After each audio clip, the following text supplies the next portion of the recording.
प्यारे बच्चों नमस्कार, जय हिंद, वंदे मातरम। कक्षा 10वीं वाले स्टूडेंट के लिए आज हम हिंदी सब्जेक्ट का ये पूरा पेपर लेकर आ चुके हैं और इस पेपर के माध्यम से आपको हम रिवीजन करवा रहे हैं जो आपकी प्री बोर्ड और वार्षिक परीक्षा दोनों के लिए बेहतर साबित होगा।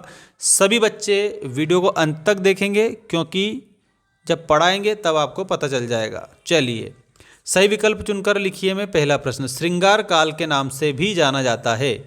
रीतिकाल को श्रृंगार काल कहा जाता है। याद रखना, रीतिकाल में कितनी काव्य धाराएं प्रचलित थी? 3 काव्य धाराएं प्रचलित थी, रीतिबद्ध, रीति सिद्ध और रीति मुक्त कवि। यहाँ पर आप लोगों को बिहारी रीतिकालीन कवि बताना है, इनकी प्रसिद्ध रचना बताना है बिहारी सतसई, ठीक है। और बिहारी के अलावा आपको भूषण भी रीतिकाल के कवि के रूप में बताना है और यहाँ पर शिवा बावनी इनकी महत्वपूर्ण रचना आप लोगों को बताना है, ठीक। श्रृंगार काल किस काल को कहा जाता है? रीतिकाल को कहा जाता है। इसके बाद में नेक्स्ट आपका क्वेश्चन ये रहा, उत्साह कविता में आह्वान किया गया है, बादलों को आह्वान किया गया है, ठीक। उत्साह कविता में यहाँ पर शोक किस रस का स्थायी भाव है? तो करुण रस का स्थायी भाव होता है शोक। शांत रस का होता है निर्वेद, ठीक। रौद्र रस का होता है क्रोध। भयानक रस का स्थायी भाव होता है भय। लेकिन यहाँ पर शोक पूछा है, करुण रस का है। अभी तो मुकुट बंधा था, मात हुए कल कल ही हल्दी के हाथ, हाय रुक गया यही संसार, सिंदूर बना अंगार। ऐसा। पान वाला चश्मे वाले को क्या समझता था? तो पान वाला चश्मे वालों को क्या समझता था कि वो तो है पागल है, ऐसा, ठीक है। इसके बाद में एक से अधिक अर्थ देने वाले जो शब्द हैं वो क्या कहलाते थे? एक से अनेक अर्थ, अधिक अर्थ देंगे तो अनेकार्थी शब्द हो जाएंगे, ठीक है। इसके अलावा देखिएगा, माता का अंचल कहानी में मृदंग बजते हैं, तो यहाँ पर जब लड़कों का संग होता है तब मृदंग बजते हैं, ये आप लोगों को याद रखना है। इसके बाद रिक्त स्थानों की पूर्ति कीजिए वाले क्वेश्चन आपकी स्क्रीन के सामने आ चुके हैं, ध्यान रखेंगे।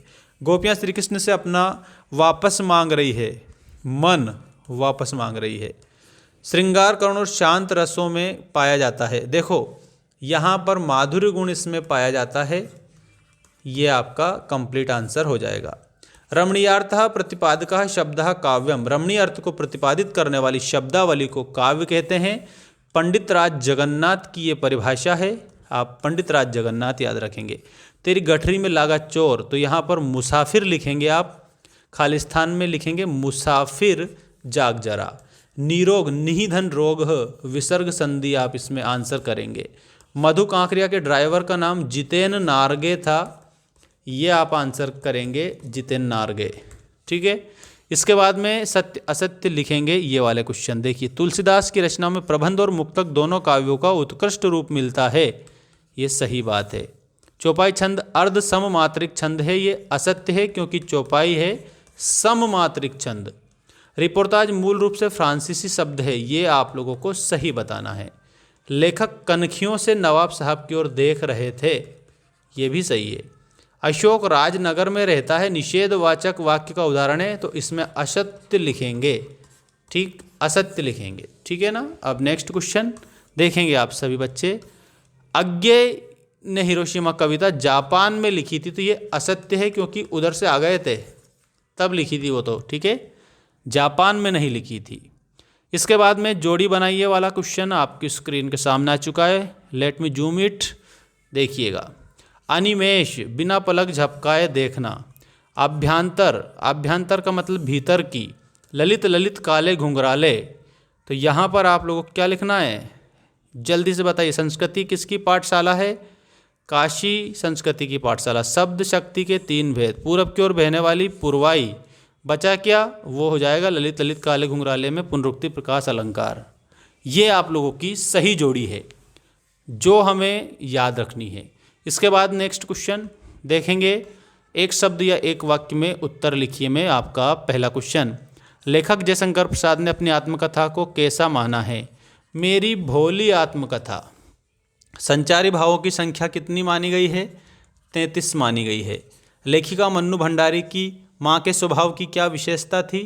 तो सरल स्वभाव की थी, सरल और सहनशील, सहनशील ऐसे लिखना, ठीक है। किस समास में दोनों पद प्रधान होते हैं? अरे भाई दोनों पद प्रधान होंगे, द्वंद्व समास। ठीक।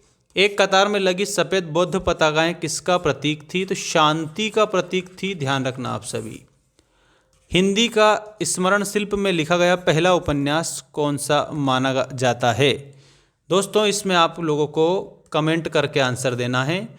वैसे आप लोगों को सभी को पहले ही हमने इसका आंसर बता रखा है।